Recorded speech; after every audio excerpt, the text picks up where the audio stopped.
Le plan d'action territorial de la Gimone est un programme d'action, principalement agricole, ayant pour but de préserver la qualité de l'eau sur le captage d'eau potable de Beaumont-de-Lomagne qui est classé en captage Grenelle.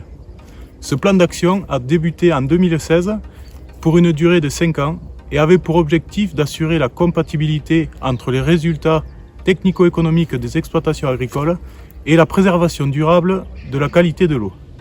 Les structures impliquées ont élaboré ce plan d'action afin de travailler sur 3 axes, qui sont la diminution du risque érosif, ainsi que la diminution du risque de pollution par les produits phytosanitaires et par les nitrates. Les principales actions menées sur ce territoire ont été de réaliser des animations collectives avec plusieurs partenaires auprès des agriculteurs pour travailler sur les méthodes alternatives à l'utilisation des produits phytosanitaires, mais également de développer l'agriculture biologique en accompagnant les agriculteurs dans le changement de leurs pratiques, mais aussi de travailler et mettre en avant les aménagements paysagers qui jouent un rôle important pour diminuer les risques de pollution des cours d'eau et de l'érosion des sols.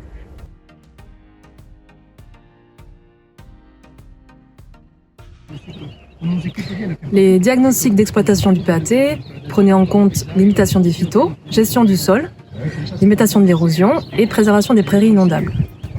Le diagnostic consistait à faire le point sur les problématiques, les pratiques, les marges de progrès, avec pour objectif d'améliorer à la fois résultats économiques et performances environnementales.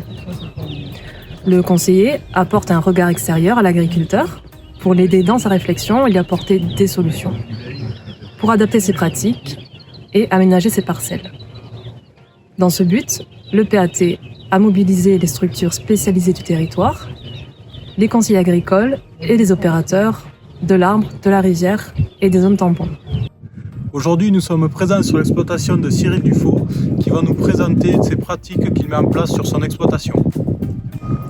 Cyril Dufaux, exploitant à l'ERL de Maraquet sur la commune d'Escornebeuf où on est aujourd'hui.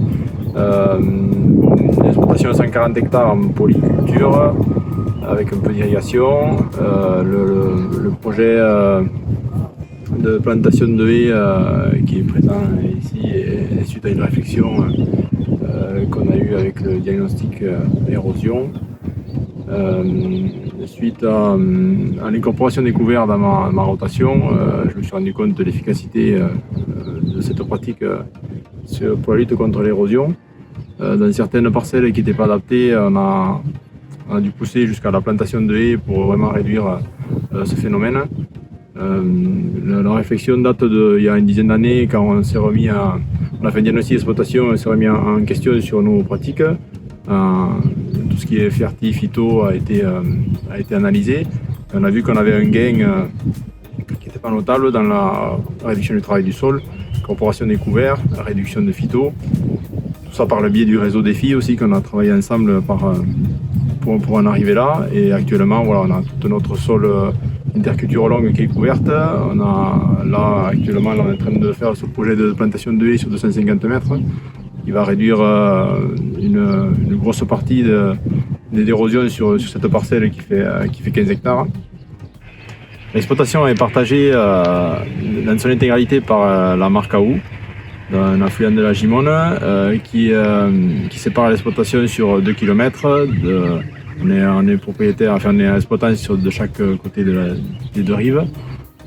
Des problèmes liés aux inondations étaient présents et récurrents sur ces parcelles-là.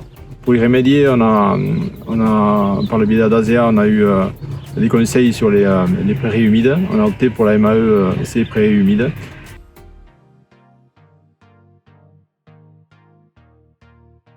Lorsque l'on veut parler du lien entre agriculture et qualité de l'eau, il existe 2 façons de travailler qu'il faut associer.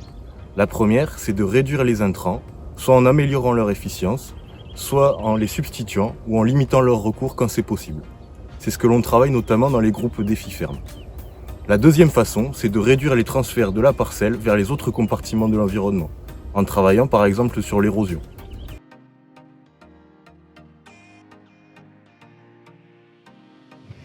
L'agriculture, c'est pour beaucoup une question de paysage. Et c'est vrai que l'agriculteur, c'est aussi un aménageur et un gestionnaire du paysage, et pas simplement un utilisateur de l'espace ou un applicateur d'itinéraire technique.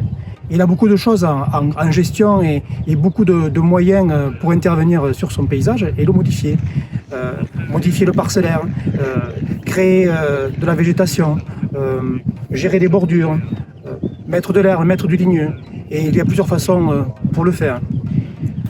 En utilisant la végétation, et notamment les arbres et les arbustes, on va agir sur plusieurs fronts à la fois. L'air, le sol, la biodiversité et bien sûr l'eau.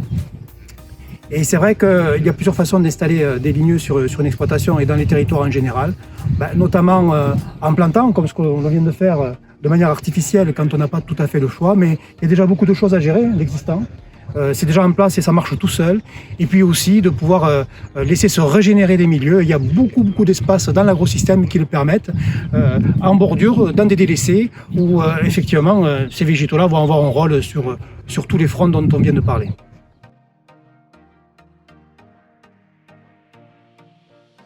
Aujourd'hui, les agriculteurs sont soucieux de leur outil de production et ils font au mieux pour répondre aux attentes des consommateurs.